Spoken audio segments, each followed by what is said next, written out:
And welcome back into the Taco Truck. Welcome back into the brand new YouTube. Make sure to hit that subscribe. Hit the like if you enjoy the upcoming video. I figured I'd get into something a little different today. I usually like to have some fun between being serious. Having fun using things like Vaporeon in Masters Premiere. I think I'll have a video on that pretty soon, especially as I see more Metagrosses, and I saw Rhyperior yesterday, which was interesting in the lead. But it's really good against Togekisses. So if dragons start showing up, Togekisses start showing up, you can get away with Vaporeon for sure. But what we actually did yesterday, because we ran into a fleet of Gyarados and Dragonites early on with our Machamp, we swapped over to our Glaceon team, one of my favorite teams to throw in every now and then. It is pretty RPS. Anytime you lead into a Garchomp or a Dragonite, you kind of just win the game usually, which is really, really nice. So I won't be showing you any of those because those games you actually win with shields sometimes. So let's get into some of the more close games though. Some of the nail biters from yesterday, 3 to be exact. Let's get into the first game here against Mimo Herrera, and we're going to lead our Glaceon into the Gyarados. And here we go.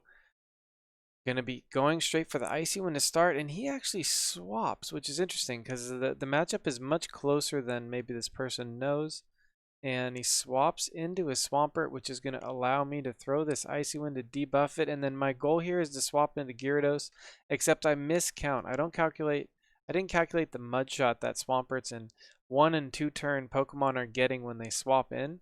So that one was kind of visually hidden.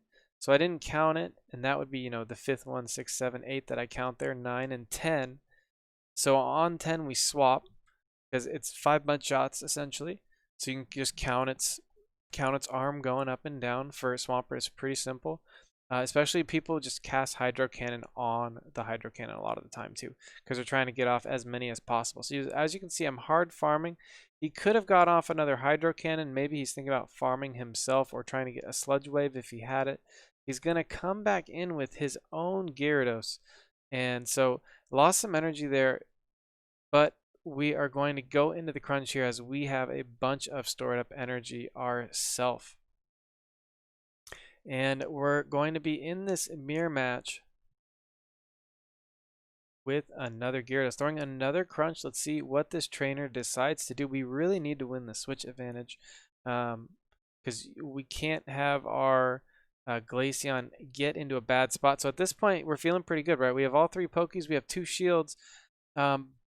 Except, they probably have Metagross in the back. I should have shielded the Gyarados there. Should have kept it alive, knowing that they probably have the meta.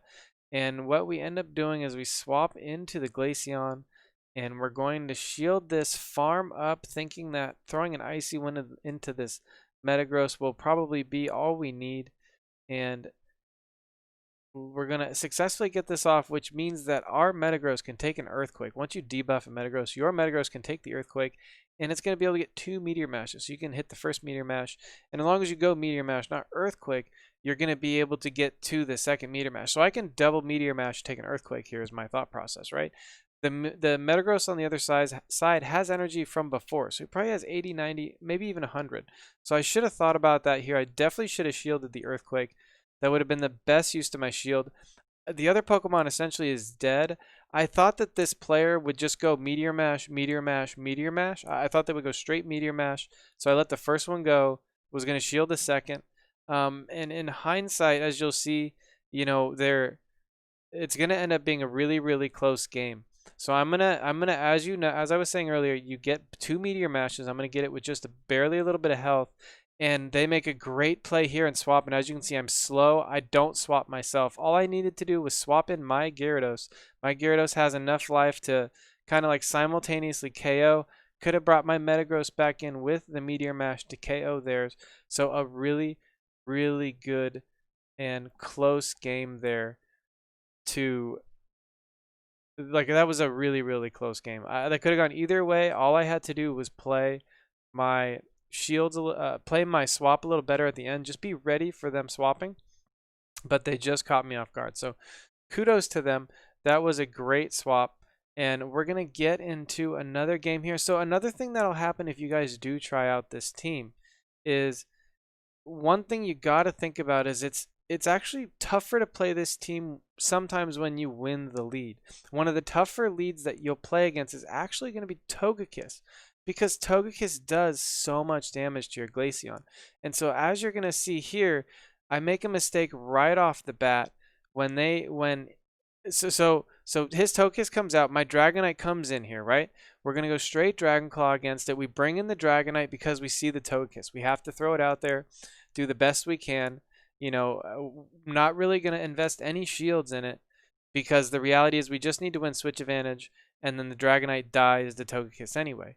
So this was a really, really interesting game, because I actually got outraged, and actually on my stream I had counted to that, and I had actually said, if you go back and watch the real VOD, like, hey, this is outrage. This is the first time like somebody's actually tapped on outrage, and unfortunately I don't shield it.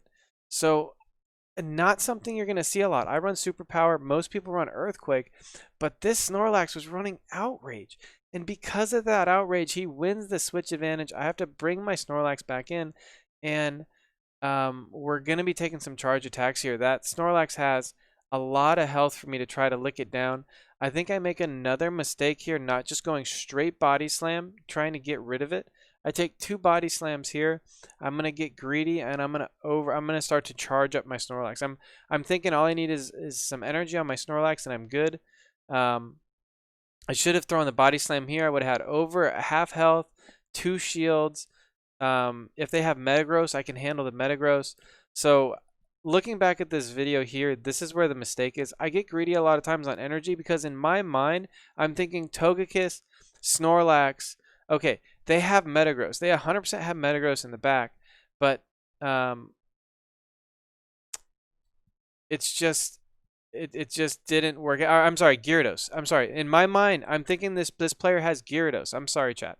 I'm thinking 100% they have Gyarados in the back here, right? So I'm game planning. I'm like, okay, they have Gyarados, they have Togekiss, they've got the safe swap with the Snorlax, right? And then it just isn't, it wasn't, you know, the Swampert comes in, and then, you know, it's not what you think it is. Sometimes it is a safe swap, but it's not the Gyarados. And then this is going to play out really, really interestingly. I've got 2 shields, but the Swampert's ability to get its charge moves is so great that I'm going to struggle here, even though, you know, in a no shield scenario, I'd be just extremely favored here. But with the shields and with the energy as it adds up and he overlaps, you know, it's tough, because to not shield, to get 3 Hydro Cannons off, to threaten all this damage. I think I missed. Okay, I don't shield there. Probably I needed to shield that. Another 100% I had to shield that. But I also expected the Togekiss to get a charge move, right? So had I shielded that, the Togekiss would have gotten to an Ancient Power very shortly. But realizing that I should have shielded it, because all I actually needed to do was throw the Icy Wind. And the only win con the Togekiss had then would have been to tap down my Glaceon. So, you know, be careful when you assume what's in the back. You may be wrong every now and then. And I think in this game, this was a really good example of misplaying my energy. I really misplayed the energy, and it was really unfortunate. So here's the exact opposite example, right? We're gonna have the Glaceon into the Metagross. So really, really bad lead, right? We're immediately gonna get out of there. We're gonna go straight into our Metagross, hoping he switches, because we've got the Gyarados, which is actually the hard counter in the back. A lot of times they don't switch. A lot of times you get a Machamp, you get a Snorlax. But this one brings in the Dragonite, and it's not Best Buddy Dragonite. It's got to be the Best Buddy Dragonite going straight Dragon Claw, and it'll take out your Metagross, win the switchback using its shields. But he doesn't do that. He brings in the Dragonite, which is big for me. He brings in the Dragonite because he sees the Glaceon. So you guys can kind of see how the mental game works, right? He's like, my Dragonite's useless. Let me throw it in there. Even though I lose the switch, at least it doesn't get caught by the Glaceon. And so I'm going to have the Gyarados and the Glaceon in the back. If I can win this switch, which is, I have to win this switch, you know, we can come back in this game. So again, we're going to let this go. We're going to come in and farm. It's going to draw in his Metagross. we're gonna see what he does. It's gonna okay. So we play into the Dragonclaw, and we're playing for farm, planning to swap. We know that he's gonna swap uh, the minute that Metagross comes in. We're out of here, and then we're into our Gyarados, and then we're assuming that what he has in the back, we're going to be able to handle pretty decently because we've seen the Gyarados, we've seen Metagross. It's probably like Snorlax, right? That would fit really well with this team. It could be Swampert. That would fit not as well, but it would work.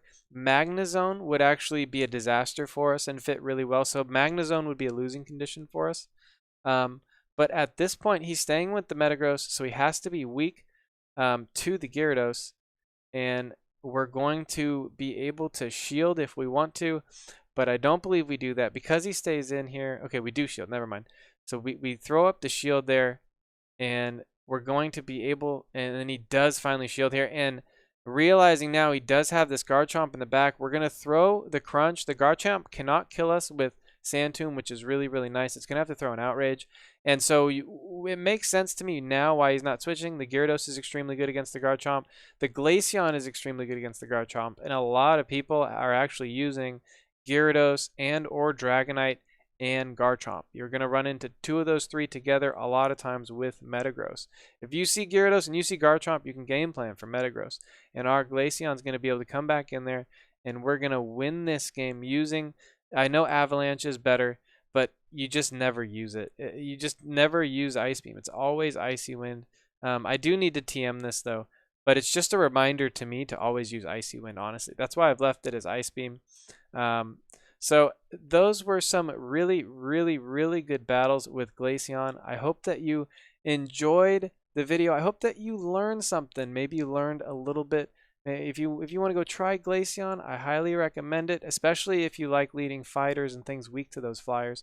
You can have the RPS fly in your way, because when you lead your Glaceon into a Dragonite and they swap in your Snorlax, the game is just over. So have a great rest of the day, and I will see you on the next one. And remember, no matter where you go, no matter what you do, guys, just keep tapping.